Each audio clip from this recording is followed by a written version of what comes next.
Do you want to know how to add bookmark on DuckDuckGo? Then this video is for you.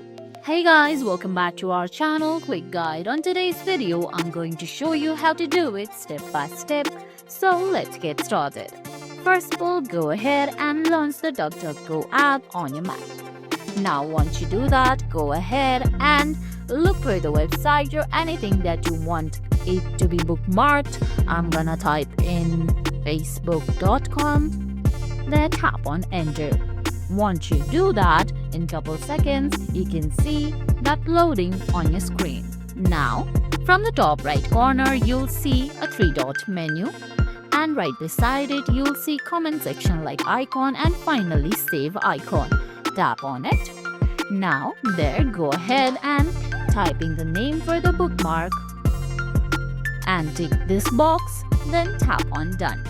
And guys, that's it. That's how you add a bookmark on DuckDuckGo. I hope you found this video helpful. If you did, please give it a thumbs up, leave a comment, subscribe to our channel and hit that bell icon.